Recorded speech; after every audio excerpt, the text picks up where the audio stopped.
सो अस्सलाम वालेकुम। कैसे हैं आप लोग? सब खैरियत से? उम्मीद है आप लोग खैरियत से होंगे। So let's start. मुझे ये बता दीजिएगा कि आप लोगों को मेरी आवाज़ क्लियर है और स्क्रीन जो डिस्प्ले है वो नज़र आ रही है?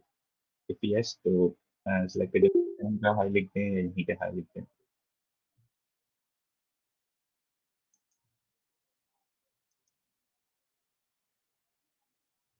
तो can you guys hear me clearly or is the screen visible to you? If yes, जी, बिल्कुल Daniel, we can hear you, we can see the screen as well. Okay cool. So आज का जो सेशन है वो basically mostly थोड़ा सा introductory session होगा। इसमें देख लेंगे हम क्या कर रहे हैं, क्यों कर रहे हैं, कौन कौन से सॉफ्टवेयर हमें चाहिए, क्योंकि पहला सेशन में हमारे पास तकरीबन 7 से 8 लोगों की इन्वॉल्वमेंट है। एंड एक ने एक दो ने एक्सक्यूज कर लिए because they are occupied, otherwise most of them will be joining. तो थोड़ा सा स्लैक का ओवरव्यू कर लेते हैं, स्लैक क्या है, किस लिए यूज करते हैं।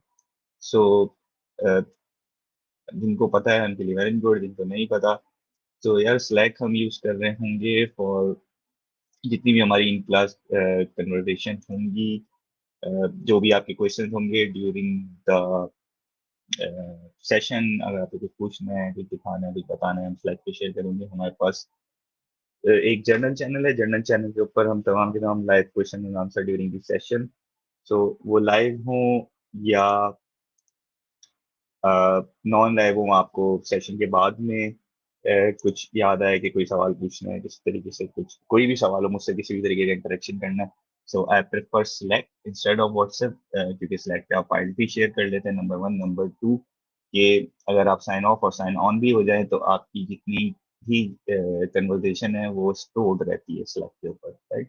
सो जनरल अगर आप कोई सवाल पूछते हैं जिसका मैं जवाब देता हूँ ड्यूरिंग दी सेशन, और फिर आप रिकॉर्डिंग से रिवाइज कर रहे हैं या आपको कोई सेशन स्किप हो गया और आप रिकॉर्डिंग से रिवाइज कर रहे हैं, उस टाइम पे अगर किसी ने कोई सवाल पूछा या मैंने कोई फाइल शेयर करी, क्योंकि कोड मैं बहुत ज्यादा शेयर करूंगा इस चैनल के ऊपर जो हम लोग कर रहे होंगे क्लासेस में। सो आपको वो कोड रिव्यू करना है दोबारा या उस सवाल तक पहुंचना है, तो स्लैक इज बेटर। ये आपके सारे के सारे मैसेजेस रिकॉर्डेड होंगे। सो तो प्लीज स्लैक जरूर साइन अप कर लें, राइट? तो स्टार्ट करते हैं आज के सेशन से। इंट्रोडक्टरी सेशन लेके चलते हैं। सबसे पहले कोर्स के बारे में, कोर्स हम किस तरीके से ऑर्गेनाइज किया है। कोर्स देखें, इस तरीके से ऑर्गेनाइज किया है कि आप जो डाटा एनालिटिक्स की मुख्तलिफ डाटा डाटा की मुख्तलिफ डोमेन है, जिसमें डाटा इंजीनियरिंग भी आता है, डाटा साइंस। Daniel, आपकी आवाज़ नहीं आ रही है। बेहतर है, ये अभी भी नहीं आ रही? Hello?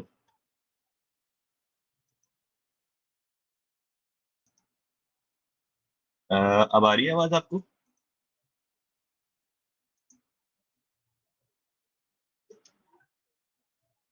Hello?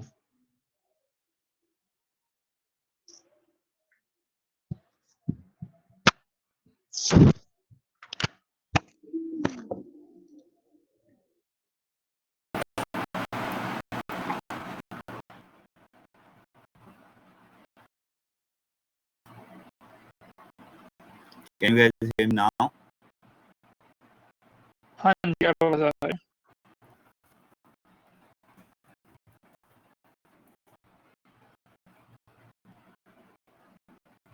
Yes, Daniel, we can hear now.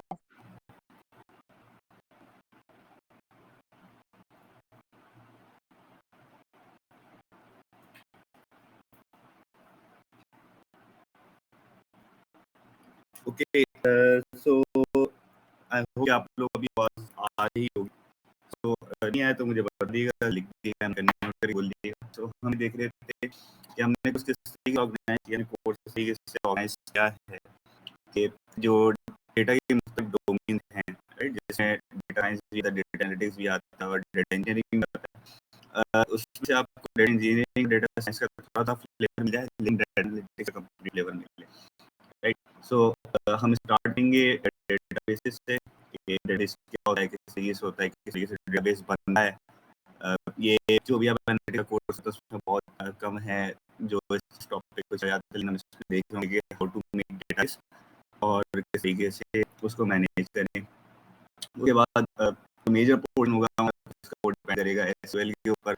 SQL क्या होती है, किस तरीके से हम डेटाबेस से बात कर सकते हैं, किस तरीके से डेटा निकाल सकते हैं। तो हम पूरा एसक्यूएल देखेंगे, तकरीबन 6 क्लास से हम वो एसक्यूएल के ऊपर स्पेंड करेंगे। उसके बाद हम इस डेटा को लेके जाएंगे पाइथन में। पाइथन में हम स्टार्ट करेंगे, बेसिक डेटा स्ट्रक्चर समझेंगे, पाइथन में क्या होते हैं, वेरिएबल सिस्टम होते हैं, लिस्ट क्या होती हैं, डिक्शनरी क्या होती है, फिर डिफरेंट पाइथन की लाइब्रेरीज हैं, डेटा एनालिटिक्स और डेटा साइंस में इस्तेमाल होगी। वो एक-एक करके हम स्टार्ट करेंगे। हम NumPy देख रहे होंगे, हम pandas देख रहे होंगे, डेटा फ्रेम्स के, हम matplotlib देख रहे होंगे, विजुअलाइजेशंस के लिए और विजुअलाइजेशन वो देख रहे होंगे। उसके बाद हम जाएंगे थोड़ा सा डेटा साइंस की तरफ। डेटा साइंस तो नहीं कहूँगा, थोड़ा सा मशीन लर्निंग की तरफ। हम एक दो एक्सरसाइज करेंगे मशीन लर्निंग की पाइथन पे। उसमें एक तो लीनियर रिग्रेशन होता है, राइट। लीनियर रिग्रेशन क्या होता है? लीनियर रिग्रेशन होता है कि एक ट्रेंड पे कोई वैल्यूज आ रही, जैसे हर साल एक नए कोई समझे कि हर साल के हिसाब से कोई ना कोई प्रोजेक्शंस हैं।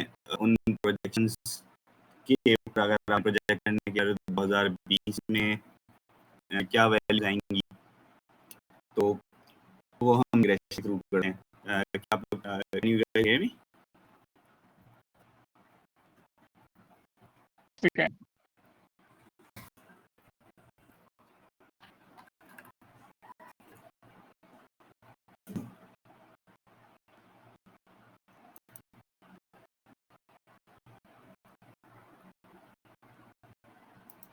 मुझे बताइएगा अभी क्लियर है बस? Is it clear now? Cool. So थोड़ा सा डेटा साइंस देख रहे होंगे। उसके बाद हम डेटा साइंस के अंदर लीनियर रिग्रेशन की प्रॉब्लम्स देखेंगे। हम क्लासिफिकेशन की प्रॉब्लम देख रहे होंगे। क्लासिफिकेशन क्या है? क्लासिफिकेशन सपोज आपके पास मल्टीपल ग्रुप्स हैं, आपने मल्टीपल ग्रुप्स किसी डाटा को क्लासिफाई कराना है, जैसे गाड़ियां हैं सारी vehicles में, तो वो आपको ऑटोमेटिक रेंडर के बता देगा। इन क्लासिफिकेशन की प्रॉब्लम भी देंगे। उसके बाद सबसे इंटरेस्टिंग चीज़ ये कि बीइंग डेटा साइंटिस्ट, जब आप अपना डेटा एनालाइज लेते हो तो how to present it to consumer, जो आपके कंज्यूमर है जिन्होंने आपको डेटा एनालाइज करने को बोला है, उनको कैसे दें, राइट। उसके लिए हम इंटरैक्टिव डैशबोर्ड बना रहे होंगे पाइथन के अंदर ही, और वो डैशबोर्ड इंटरनेट पे पब्लिश करेंगे, राइट। और इंटरनेट पे पब्लिश करने you guys can send the link of those dashboard to anyone who have asked you to prepare that dashboard, और उसके बाद वो लोग वो डैशबोर्ड इंटरनेट के थ्रू ही व्यू कर रहे होंगे, राइट। सो ये चीज़ हम देख रहे होंगे। टेक्नोलॉजीज़ की अगर हम बात करें तो हम SQL, MySQL पूरा कंप्लीट, जिसमें डेटाबेस और वर्कबेंच भी आता है। SQL language itself, Python elementary देख रहे होंगे, NumPy, pandas, मैटप्लॉटलिब जो मैं बता रहा था। फिर डेटाबेस कनेक्टिविटी है MySQL और पाइथन की, वो किस तरीके से होती है। साइकिट लर्न देखेंगे, थोड़ी सी ऑप्टिकल कैरेक्टर रिकग्निशन भी देखेंगे अगर we got time to do it. Optical character recognition भी देख रहे होंगे। ऑप्टिकल कैरेक्टर रिकग्निशन क्या होती है? मैं कोई भी इमेज जो है वो मशीन लर्निंग मॉडल को पास करूं और वो मुझे बता दे उसमें से पढ़ के कि इसके अंदर क्या टेक्स्ट आ रहा है। तो इसका बेसिक मॉडल हम देखेंगे किस तरीके से बिल्ड होता है, राइट। उसके बाद हम वेब एप्स बनाएंगे, स्ट्रीमलिट जो मैं आपसे बात कर रहा था कि हम इंटरेक्टिव डैशबोर्ड बनाएंगे, उसको स्ट्रीमलिट पे लेके जाएंगे और स्ट्रीमलिट पे पब्लिश करेंगे ताकि कोई भी इंटरनेट के थ्रू आपके ये डैशबोर्ड देख सके, राइट। मेरे बारे में for those who don't know, मैं एक इंजीनियरिंग ग्रेजुएट हूँ, लेकिन बहुत पुराना, तकरीबन 10 साल हो गए। और तकरीबन 4-5 साल हो गए मुझे डेटा एनालिटिक्स की फील्ड के अंदर। प्रोजेक्ट मैनेजमेंट कंसल्टेंसी से स्टार्ट लिया था, फिर लोकल FM सीरीज़ में काम किया, then move to startups, Lyft के साथ काम किया 1 साल। उसके बाद करंटली एक फिनटेक स्टार्टअप किस्पे के साथ काम कर रहा हूँ। This is just my little bit of intro. LinkedIn profile भी अवेलेबल है इसके अंदर। बाकी आप मुझे ईमेल अगर आपने करनी है तो daniel@datasherlock.com पे आप मुझे ईमेल कर सकते हैं, राइट। सो सबसे पहले देखते हैं कौन कौन से टूल्स हमें चाहिए होंगे, राइट। MySQL सर्वर सबसे बेसिक नीड है। जितनी भी हम SQL सीख रहे होंगे we will be doing it on MySQL server. तो MySQL server आप लोगों को डाउनलोड करके इंस्टॉल करना है. अगर कर लिया तो वेल एंड गुड, नहीं किया कोई प्रॉब्लम हो रही है तो प्लीज़ मुझसे डिस्कस करें कि क्या प्रॉब्लम हो रही है आप लोगों को MySQL सर्वर की इंस्टॉलेशन में. Right, step by step instruction यहाँ पे गिवन है इसी नोट्स के अंदर कि MySQL सर्वर किस तरीके से इंस्टॉल होगा. सिंपल आपने डाउनलोड करना है इस लिंक से जो यहाँ पे दिया हुआ है. उसके बाद स्टार्ट करेंगे, डेवलपर डिफ़ॉल्ट ऑप्शंस रखेंगे. उसके बाद यहाँ पे आपसे कुछ पूछ रहा होगा रिक्वायरमेंट्स, इसको आप सिंपल नेक्स्ट कर दें क्योंकि हम विजुअल स्टूडियो से हमारा कोई काम नहीं है. राइट, सो MySQL सर्वर आप इंस्टॉल कर लेंगे. उसके बाद आप आगे बढ़ेंगे, यस करते जाएं, कनेक्टर्स इंस्टॉल कर लें, एग्जीक्यूट कर दें. ये भी बाय डिफ़ॉल्ट वैल्यूज थी, नेटवर्किंग टाइप भी बाय डिफ़ॉल्ट ही रहेगी, इसको भी नेक्स्ट कर दें. उसके बाद अगला नेक्स्ट, अगला जो आपका काम का स्क्रीन आता है वो आता है ये जो कि अकाउंट्स एंड रोल का है.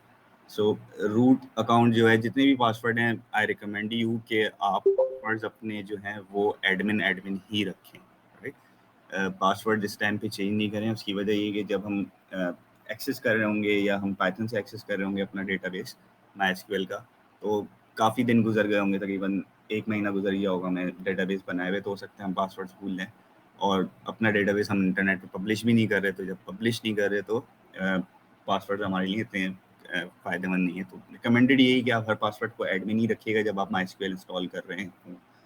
उसके बाद आपने ऐड यूज़र पे क्लिक करना है, एक यूज़र बनाना है, उसका नाम भी एडमिन होगा, पासवर्ड भी एडमिन होगा, कीप इट एडमिन, और रोल आपने उसको DB एडमिन का असाइन करना है और ओके कर लें. उसके बाद ये इंस्टॉल हो जाएगा, कनेक्शन चेक करेगा, सक्सेसफुल हो गया और दिस विल बी इंस्टॉल्ड. अच्छा, उसके बाद आप MySQL वर्कबेंच, जब अगर आप विंडोज़ पे MySQL सर्वर इंस्टॉल कर रहे हैं और गिवन लिंक से इंस्टॉल कर रहे हैं तो MySQL वर्कबेंच आपके पास ऑटोमेटिकली इंस्टॉल्ड हो जानी चाहिए. राइट, क्योंकि वो उसी का पार्ट होती है. सो अगर मैं आपको MySQL वर्कबेंच दिखाऊं तो हम डेटाबेस जो बना रहे होंगे MySQL सर्वर पे बना रहे होंगे. MySQL सर्वर जो है वो आपके बैकग्राउंड में आपके सिस्टम पे चल रहा होता है और जिस इंटरफेस से आप डेटाबेस को एक्सेस कर रहे होते हैं that is called MySQL workbench. ठीक है, तो जितनी भी SQL का हमारा काम है वो तमाम का तमाम MySQL वर्कबेंच के ऊपर होगा. हम कनेक्ट करेंगे. अब देखें ये बार बार हमसे पासवर्ड पूछता है, तो अगर एडमिन पासवर्ड होगा तो याद करना आसान है. राइट, सो जैसे मेरे पास कुछ डेटाबेसेस बने हुए हैं यहाँ पे ऑलरेडी, मैं स्कीमास अगर देखूँ तो मेरे पास कुछ डेटाबेस बने हुए हैं. ये भी हम सीखेंगे डेटाबेस किस तरीके से बनते हैं, कौन सी टेबल्स हैं. एक डेटाबेस आप लोग खुद बना रहे होंगे स्क्रैच से MySQL के अंदर. जैसे अगर मैं कस्टमर टेबल देखूं तो ये कस्टमर टेबल मेरे पास आ रही है. इसी डेटाबेस के ऊपर हम काम कर रहे होंगे क्लासिक मॉडल्स के डेटाबेस पे. ये कैसे बनना है, किस तरीके से डेटाबेस एग्जीक्यूट होगा, ये पूरा हम देखेंगे और इसको सीखेंगे. सो MySQL सर्वर पे अगर आपने कोई क्वेरी लिखनी है तो वो भी हम लिख सकते हैं. जैसे मैं यहाँ पे कोई भी टेबल सेलेक्ट कर लूँ, लेट्स से प्रोडक्ट सेलेक्ट करता हूँ. प्रोडक्ट और प्रोडक्ट्स, तो मेरी प्रोडक्ट टेबल सेलेक्ट हो जाएगी. मेरी प्रोडक्ट टेबल आ गई. तो ये हम जितनी भी SQL क्यूरिंग कर रहे होंगे वो सारी की सारी MySQL वर्कबेंच पे कर रहे होंगे और ये ऑटोमेटिकली इंस्टॉल हो जाएगी MySQL सर्वर के साथ. अगली चीज़ जो आपने इंस्टॉल करनी है वो आपने एनाकोंडा इंस्टॉल करनी है. राइट, एनाकोंडा जो है पाइथन का एनवायरनमेंट है. पाइथन इटसेल्फ एक लैंग्वेज है, एक जनरल पर्पस लैंग्वेज है. ठीक है, लेकिन पाइथन के साथ काम करने के लिए जिस डोमेन में आप काम कर रहे हैं आपको उस डोमेन की लाइब्रेरीज चाहिए होती हैं और पाइथन में अनलिमिटेड बेतहाशा लाइब्रेरीज अवेलेबल हैं. जो आप सोच सकते हैं कि आपने पाइथन के साथ ये काम करना है, आपको उसकी कोई ना कोई लाइब्रेरी मिल जाती है. सो एनाकोंडा क्या करता है, एनाकोंडा आपका काम आसान करता है कि एनाकोंडा आपको लाइब्रेरीज ऑटोमेटिकली मेंटेन करके देता है.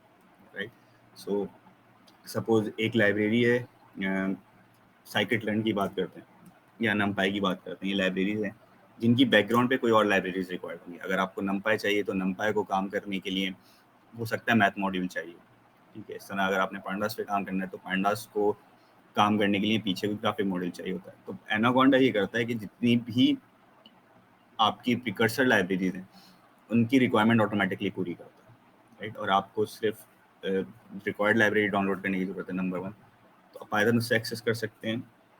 नंबर 2, जितनी भी लाइब्रेरीज हैं उनको अपडेटेड रखता है, राइट। अपडेटेड से मुराद अगर कोई नया वर्जन आया किसी लाइब्रेरी का तो ऑटोमेटिकली उसको अपडेट कर देगा। तो डिपेंडेंसीज को मैनेज करने के लिए पाइथन एनाकोंडा बहुत ज़रूरी है। इंस्टॉलेशन सिंपल है, आपने यहाँ से एनाकोंडा डाउनलोड करना है और इंस्टॉल करना है। मैं देता हूँ आपको करंटली कि एनाकोंडा किस तरीके से दिखेगा, बट ये बहुत बाद में, मतलब तकरीबन जब हम एसक्यूएल का अपना कोर्स कंप्लीट कर चुके होंगे, then we will jump on to Anaconda और पाइथन के ऊपर हम काम कर होंगे, राइट। सो मेरा एनाकोंडा भी लोड हो रहा है, थोड़ा सा टाइम ये लेता है, हैवी सॉफ्टवेयर है लोड होने में। जैसे ही लोड होता है मैं आपको एनाकोंडा दिखाता हूँ। सो सबसे पहले आपको माइस्क्यूएल सर्वर करना है। माइस्क्यूएल सर्वर के साथ आपने वर्क बेंच करनी है। ये 2 चीज़ें आपने लाजमी करनी है। आज मैं कर ली है, मैं देखा था कि कर लें, अगर नहीं करी तो आज की तारीख में कर लें, ताकि मंडे से या ट्यूसडे से जो हम क्लास स्टार्ट करें तो हम टोटली हैंड्स ऑन काम करेंगे। So this is how anaconda looks like, ठीक है। करंटली आपने सिर्फ इंस्टॉल करना है और कुछ भी नहीं करना। इसकी किसी सेटिंग में आपको कुछ नहीं छेड़ना, कुछ इन्वायरमेंट्स नहीं छेड़ना।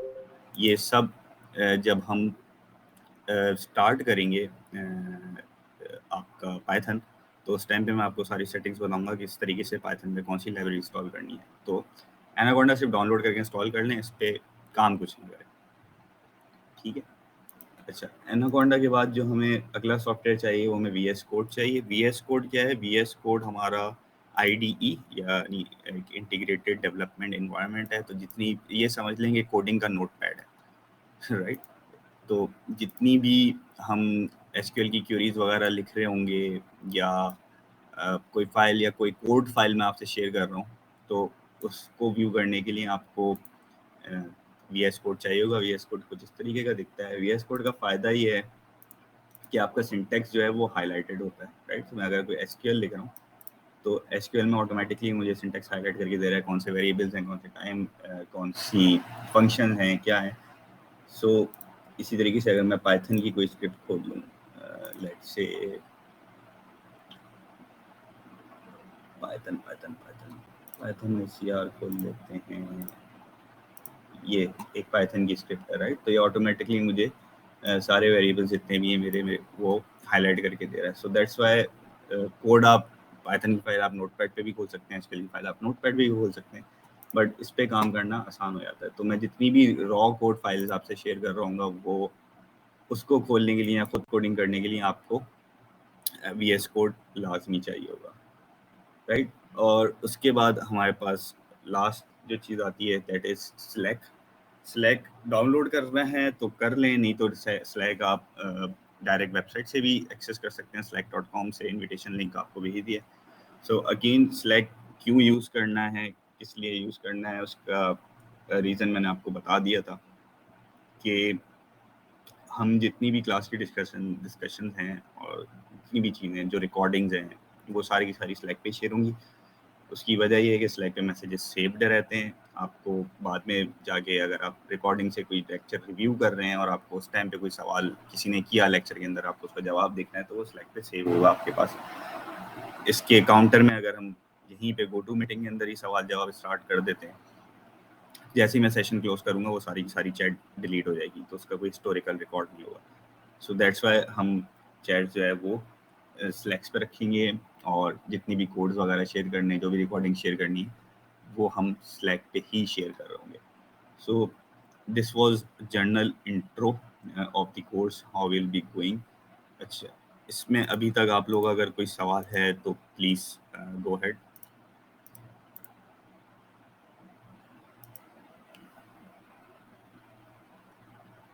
दानियाल, थोड़ा सा वीएस कोड का यूज केस क्लियर कर सकते हैं कि ड्यूरिंग दिस कोर्स है तो जनरली हम इसको कहाँ पर इस्तेमाल कर रहे हैं? मेरी अंडरस्टैंडिंग ये है कि हम SQL queries will be writing them on workbench. VS code कहाँ पर इस्तेमाल होगा? सो वीएस कोड कहाँ पे इस्तेमाल होगा? जब हम पाइथन पे आएंगे, right. So when we go to Python, तो पाइथन की जितनी भी स्क्रिप्टिंग है वो 2 चीज़ों पे होगी।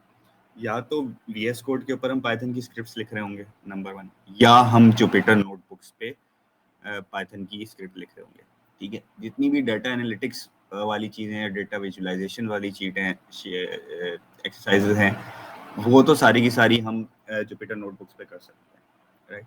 लेकिन जब आप आएंगे मशीन लर्निंग की तरफ, जब आप मशीन लर्निंग के मॉडल्स बना रहे होगे, तो वहाँ पे जुपिटर नोटबुक इतना फ़ायदेमंद नहीं है। तो उसको कोड करने के लिए हमें कोई ना कोई इन्वायरमेंट चाहिए। तो अगर आप VS कोड पे कोड नहीं कर रहे, तो आप नोटपैड पे कर लें, वो भी चल जाएगा। किसी भी टेक्स्ट एडिटर पे कर लें, इवन वर्ड पे भी कर सकते हैं अगर आपको कोडिंग करनी है पाइथन की। तो इट्स बट VS कोड किस लिए करते हैं? VS कोड के 2-3 फ़ायदे जो मैंने आपको बताए।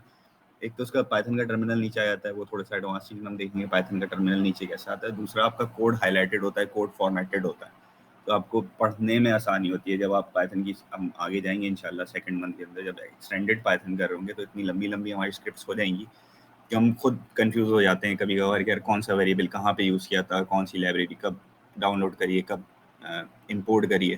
तो जब आपका कोड ब्यूटीफुली फॉर्मेटेड होता है, हाईलाइटेड होता है, तो कोड को पढ़ने में बहुत आसानी होती है। सो दैट्स व्हाई हम VS कोड यूज़ कर रहे होते हैं for coding, majorly coding Python. वरना SQL तो आप बिल्कुल सही कह रहे हैं, हम वर्कबेंच के ऊपर यूज़ कर रहे हैं। So any other question? Cool. So थोड़ा सा शेड्यूल को देख लेते हैं कि हम क्या करेंगे। आज तो इंट्रोडक्शन है, सॉफ्टवेयर आप लोग डाउनलोड करें, मुझे बता दें अगर इंस्टॉल हो गया आप लोगों से तो वेल एंड गुड, नहीं हुए तो मुझे स्लैक पे बता देगा, I will try to guide you, या मैं 1-on-1 सेशन आपके साथ रख लूँगा सॉफ्टवेयर इंस्टॉलेशन के लिए अगर आपको कोई प्रॉब्लम हो रही है। असूलन होनी नहीं चाहिए, सिंपल स्ट्रेट फॉरवर्ड है। अगर कहीं फंसे तो पहले नेट पे सर्च कर लेगा, फिर भी नहीं समझ में आए तो हम डिस्कस कर सकते हैं। ट्यूसडे वाला जो सेशन होगा उसमें हम स्टार्ट करेंगे SQL। हम सबसे पहले डेटाबेस बनाएंगे, टेबल्स बनाएंगे, देखेंगे किस तरीके से डेटाबेस और टेबल्स बनती हैं। उसके बाद हम एक डेटाबेस कंप्लीट इंपोर्ट करेंगे जिसके ऊपर हम आगे काम करेंगे फॉर नेक्स्ट 6 क्लासेस। अगली 3 क्लासों में हम SQL की बेसिक क्यूरी देख रहे होंगे, SQL को किस तरीके से चलाना है, क्या क्या सिंटैक्सेस होते हैं, किस तरीके से SQL क्यूरीज हम अप्लाई कर सकते हैं। उसके बाद अगली 3 क्लासेस के अंदर हम advance form of SQL quarrying देख रहे होंगे। इसके अंदर हम फिल्टरिंग पे चले जाएंगे, इस पे हम ग्रुप्स पे चले जाएंगे, किस तरीके से फील्ड्स को ग्रुप कर सकते हैं, कॉमन टेबल एक्सप्रेशंस क्या होती हैं, रेगुलर एक्सप्रेशंस क्या होती हैं, फिल्टरिंग किस तरीके से होती है, टेक्स्ट किस तरीके से सर्च होता है SQL के अंदर रहते हुए, तो वो हम एडवांस में देख रहे होंगे। उसके बाद जैसे ही हमारी वेडनेसडे 5 अक्टूबर की क्लास होगी, हम पाइथन स्टार्ट कर देंगे। पाइथन में पहले दिन हम एनवायरनमेंट सेटअप करेंगे पूरा, देखेंगे हमारे पास लाइब्रेरीज वगैरह कौन सी अवेलेबल है, कौन सी डाउनलोड कर सकते हैं, लाइब्रेरी सेटअप करेंगे। फिर अगली क्लास में पाइथन के बेसिक्स उठाएंगे, किस तरीके से सिंटैक्स लिखा जाता है, हेलो वर्ल्ड प्रोग्राम के पहला प्रोग्राम जो हर एक किसी का होता है हेलो वर्ल्ड का, वो हम स्टार्ट करेंगे। उसके बाद पाइथन डाटा स्ट्रक्चर्स पे आएंगे। ये सबसे इंपॉर्टेंट टॉपिक्स होते हैं पाइथन के अंदर। अगर आपको डाटा स्ट्रक्चर समझ में आ गया तो आपको सब कुछ समझ में आ गया। डाटा स्ट्रक्चर क्या होते हैं, पाइथन में कितनी तरीके से आप डाटा स्टोर कर सकते हो, ठीक है। बाय डिफॉल्ट पाइथन के अंदर वेरिएबल्स होते हैं, टपल्स होते हैं, लिस्ट होती है, डिक्शनरी होती है, राइट। बट लाइब्रेरी इंस्टॉल करके आप इसको एक्सटेंड कर सकते हो। जब हम numpy इंस्टॉल करेंगे तो हम ND एरे में जा सकते हैं या numpy एरे में जा सकते हैं, हम एरे बना सकते हैं। एरे बहुत यूजफुल चीज़ है, उसको डिस्कस करेंगे। और उसके बाद as a data visualisation, as a data analyst, आपको टेबल से बहुत ज़्यादा काम होता है, ठीक है। तो पांडास के अंदर, पाइथन के अंदर हम टेबल नहीं कहते हैं, उसको डाटा फ्रेम कहते हैं। सो डाटा फ्रेम कैसे बनता है? Data frame by default Python के अंदर नहीं बनता, तो हम pandas को इंस्टॉल करेंगे। जब पांडा इंस्टॉल करेंगे तो पांडा आपको ये ऑप्शनैलिटी देता है कि आप डेटा फ्रेम्स के साथ काम कर सकें, राइट। डेटा फ्रेम्स देख रहे होंगे। उसके बाद numpy की थोड़ी सी फंक्शनैलिटी देखेंगे 2 क्लासेस के अंदर के किस तरीके से numpy arrays क्या होते हैं, numpy arrays के फंक्शन कैसे होते हैं, किस तरीके से हम numpy array के साथ काम कर सकते हैं। उसके बाद विजुअलाइजेशन स्टार्ट करने से पहले हम एक थ्योरी का लेक्चर करेंगे जो कि सबसे इम्पोर्टेंट होगा, that would be your statistics, ठीक है, कि आपको क्या स्टैटिस्टिक्स चाहिए। जनरली कोर्सेज में या आप ऑनलाइन ट्यूटोरियल देखें उसमें होता ही है, वो आपको सॉफ्टवेयर यूज़ करना बता देंगे। वो आपको ये बता देंगे कि यार ये वाली विजुअलाइजेशन कैसे बनेगी, बार चार्ट कैसे बनेगा, लाइन चार्ट कैसे बनेगा, पाई चार्ट कैसे बनेगा, राइट। बट क्यों बनना है, ठीक है। तो उसके लिए आपको स्टैटिस्टिक्स की बेसिक नॉलेज होनी चाहिए, आपको डिस्ट्रीब्यूशन पता होना चाहिए, नॉर्मल डिस्ट्रीब्यूशन क्या होती है, बाकी प्रोबेबिलिटीज़ क्या हैं, प्रोजेक्शंस क्या हैं, किस तरीके से प्रोजेक्ट करते हैं। तो आपको ये पता होना चाहिए कि एक डाटा को एनालाइज करने के लिए कौन सा स्टैटिस्टिकल मेथड लगेगा। जब वो आप स्टैटिस्टिकल मेथड डिसाइड करेंगे तो फिर आप ये बेहतर बता सकते हैं कि इसके साथ कौन सी विजुअलाइजेशन सूट करेगी, तो ऐसा तो नहीं है कि जो इन्फॉर्मेशन मुझे बार चार्ट के थ्रू पास ऑन करनी है वो मैं पाई चार्ट में बना दूँ, या जो मुझे पाई चार्ट के अंदर इंफॉर्मेशन देनी है वो मैं उसकी जगह बार चार्ट बना दूँ। तो कौन से टाइम पे कौन सा चार्ट यूज़ होना चाहिए, किस इन्फॉर्मेशन को पास ऑन करने के लिए किस टाइप का चार्ट यूज़ होना चाहिए, वो हम 20 अक्टूबर वाले सेशन में देख लेंगे। उसके बाद हम विजुलाइजेशन स्टार्ट कर देंगे मैटप्लॉटलिब के अंदर, पैंडास को और डिटेल में पढ़ेंगे। फिर इन दी एंड जब हम एनालिटिक्स वाला चैप्टर क्लोज कर रहे होंगे तब हम एक केस स्टडी करेंगे कंप्लीट।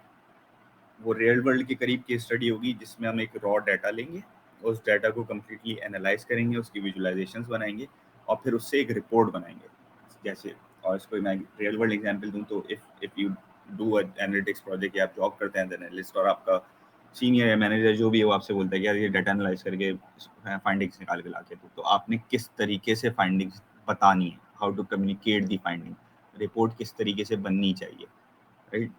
तो हम एक पूरी प्रॉपर रिपोर्ट बनाएंगे एक डाटा सेट के ऊपर, उसको एनालाइज करके। उसके बाद हम स्ट्रीमलेट के ऊपर जाएंगे। स्ट्रीमलेट एक लाइब्रेरी है पाइथन की जो आपको वेब एप्लीकेशंस बनाने के लिए हेल्प कर सकती है। यानी आपके डैशबोर्ड में वेबसाइट पे लिखूँ www.dashboard.com और आपका डैशबोर्ड खुल जाए और वहाँ से इंटरेक्टिविटी आ जाए, राइट। अगर आप इस तरीके से नहीं बनाते तो अपने आपको इंटरेक्टिव डैशबोर्ड्स बनाने के लिए आप पावर BI चाहिए होगी या आपको गूगल डाटा स्टूडियो चाहिए होगा, जो प्लग इन प्ले है, आसान है, बट अगेन पेड है, लिमिटेड है। तो अगर आप स्ट्रीमलेट सीख लेते हैं तो you can make your own dashboard accessible on the internet and that will be played. आप वेरिएबल्स को सेट कर सकते हैं, आप डिफरेंट। स्ट्रीमलेट भी एक बड़ी ज़बरदस्त चीज़ है, इसको देखते हैं। उसके बाद आगे बढ़ेंगे मशीन लर्निंग थ्योरी। जिस तरीके से हमने एनालिसिस करने के लिए स्टैटिस्टिक्स पढ़ी थी, इसी तरह मशीन लर्निंग अप्लाई करने के लिए थोड़ी सी मशीन लर्निंग की थ्योरी पढ़ेंगे, किस तरीके से एमएल मॉडल्स काम करते हैं, बैकग्राउंड पे क्या है। जब हम साइकिट के थ्रू लीनियर रिग्रेशन प्रॉब्लम पे काम करेंगे, फिर अगेन साइकिट के थ्रू एक क्लासिफिकेशन प्रॉब्लम पे काम करेंगे, फिर पैडल्स के थ्रू OCR पे काम कर रहे होंगे और फाइनली हम क्लोज कर रहे होंगे एक मशीन लर्निंग वेब ऐप बना के। ठीक है, वो कुछ भी हो सकती है, वो हो सकता है मैं आप लोगों से मूवी रिकमेंडर बनवा, राइट, कि अगर आप कोई 3 पैरामीटर या कोई एक्टर का नेम या प्रोड्यूसर का नेम, डायरेक्टर का नेम सेलेक्ट करते हैं तो वो आपको मूवीज़ रिकमेंड करना शुरू कर दे। इस तरह की कोई चीज़ या कोई प्रोजेक्शन की चीज़ जिसमें आप सेल्स प्रोजेक्ट कर सकते हो कि यार पेप्सी अभी इतनी बिक रही है तो 3 महीने बाद इतनी बिकेगी, 6 महीने, तो हम किसी भी किस्म की मशीन लर्निंग वेब एप्स बना लेंगे। और finally in order to get the certificate you have to give the project presentation. इन 2 क्लासेस में मैंने एक ऐप बनानी है और आप लोगों को सिखाना है। 8 दिसंबर वाली क्लास में आप लोगों को प्रोजेक्ट्स असाइन करने हैं, या तो खुद टॉपिक ले सकते हैं, मैं टॉपिक दे दूंगा और वो आपने एक ML का प्रोजेक्ट बना के 13 दिसंबर को प्रेजेंट करना है। अगर तो आपकी प्रेजेंटेशन सक्सेसफुल होती है, आप कर लेते हैं, तो आपको कोर्स सर्टिफिकेट अवार्ड होगा। अगर आप ये प्रोजेक्ट प्रेजेंटेशन वाला पार्ट छोड़ देते हैं तो आपको कोर्स सर्टिफिकेट नहीं असाइन होगा, राइट। और क्योंकि हमारे पास 7 से 8 स्टूडेंट हैं, आज 3-4 ही आए हैं, सो इतने कम स्टूडेंट्स हैं, दैट्स वाई हम ग्रुप्स नहीं बनाएंगे, that will be individual projects, right. थोड़ा सा स्ट्रीमलेट देख लेते हैं। स्ट्रीमलेट एक इंटरेस्टिंग चीज़ है, नई चीज़ है। स्ट्रीमलेट क्या काम करती है, किस तरीके से काम करती है। सो ये एक पाइथन की लाइब्रेरी है जो कि आपके पास इंस्टॉल हो जाती है और इसके थ्रू आप सिंपल बना सकते हैं वेब एप्स। इसकी कोई बनी हुई ऐप देख लेते हैं, जैसे let's say time series annotations की एक ऐप देख लेते हैं, ठीक है। सो ये कंप्लीट है तो वेबसाइट आपको वेबसाइट लग रही होगी, but it's completely made in Python. Python के अलावा इसके अंदर कुछ भी यूज़ नहीं हुआ, राइट। सो ये किस तरीके से बनाते हैं, राइट। ये अगर आपको कोई डैशबोर्ड बनाना हो इस तरीके से पाइथन के अंदर, जो कि प्लेबल हो, जिसके आप वेरिएबल सेट कर सकते हैं, ठीक है, तो ये किस तरीके से बनेगा। इस तरीके की इंटरैक्टिव डैशबोर्ड्स हम किस तरीके से बनाएंगे। सो ये बनते हैं थ्रू स्ट्रीमलेट लाइब्रेरी, राइट। सो हम ये देख रहे होंगे कि किस तरीके से ये स्ट्रीमलेट ऐप पाइथन के थ्रू ही बना है। इसमें अगर आप अपने आइडियाज़ दौड़ाने शुरू करें तो आपको बेतहाशा आइडियाज़ आ जाएंगे। हो सकता है कोई ऐसी चीज़ भी आ जाए जो आप पब्लिकली मार्केट कर सकते हैं। लेट्स सपोज आपने एक OCR बना दिया जिसके ऊपर आप PDF फाइल अपलोड करें और वो आपको टेक्स्ट कन्वर्ट करके देवे और आप वो टेक्स्ट डाउनलोड कर लो, राइट। वो भी स्ट्रीमलेट पे बन सकती है। तो बड़ा इंटरेस्टिंग टॉपिक है स्ट्रीमलेट। तो स्ट्रीमलेट को हम डिटेल के अंदर देखेंगे। लाजमी सिर्फ जैसे एक डिप्लोमा पीडीएफ जनरेटर है कि आप कोई भी अपना नाम की फील्ड वगैरह एंटर करो और ये आपको जो है वो डिप्लोमा बना देगा, राइट। सो इस तरीके की जितनी भी ऐप्स हैं ये स्ट्रीमलेट पे बनती है। बहुत आसान है, अगर आपको पीडीएफ आती है तो अगर आपको पाइथन आती है तो आप आसानी के साथ ये इस तरह की वेब एप्स बना सकते हैं, ठीक है। ग्रेड अपनी मर्जी मैंने जनरेट पीडीएफ पे क्लिक किया और ये मेरा डिप्लोमा इसने बना के दे दिया, राइट। सो ये भी कम्प्लीटली पाइथन पे बनी। तो ये एप्स किस तरीके से बनती हैं हम सबसे आखिर की 3 क्लासेस में देख रहे हैं। सो प्रोजेक्ट असाइन है, प्रोजेक्ट प्रेजेंटेशन है, प्रोजेक्ट प्रेजेंटेशन के बाद आपको सर्टिफिकेट असाइन होता है। So that's all for today. अगर आप लोगों को कोई सवाल है तो please let me know.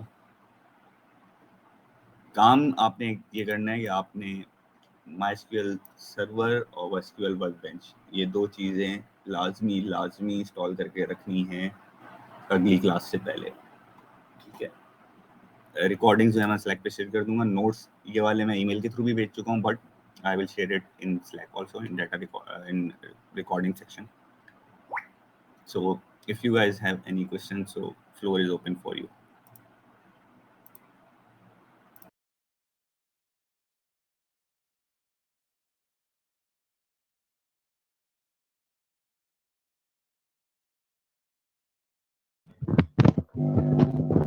Hello Daniel, hope you are doing well. Can you hear me? Yeah, yes, buddy. बहुत back से आवाज आ रही है। Mustafa, I think it's Mustafa. Yes, yes. So basically, I just wanted to clear up one thing. What do you recommend us students that should we code right with you, or should we just listen through the lecture and then try it our own on our own later on? So इसको हम इस तरीके से कर रहे होंगे कि I will code along with you guys, right? You will code along with me.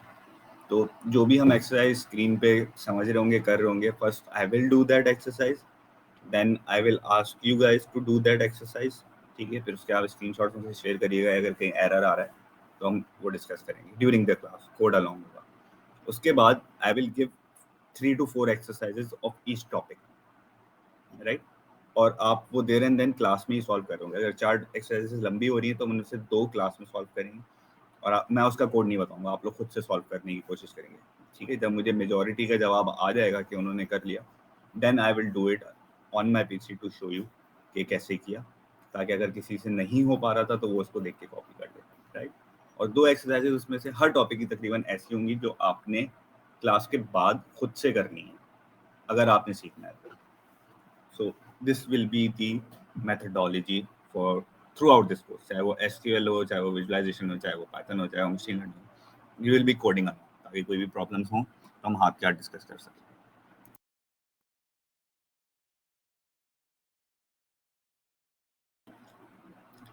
Anything else, or we are good to close today? I will see you on Tuesday inshallah at 7:30 sharp. और again SQL server लाजमी install कर लें, वरना हम Tuesday वाली class जो है वो आप लोग कोड अलोंग नहीं कर सकते साथ। So it's highly recommended and necessary कि आप वो SQL सर्वर और SQL वर्कबेंच एटलीस्ट इंस्टॉल कर लें। So thank you all, see you on Tuesday on same link. Take care.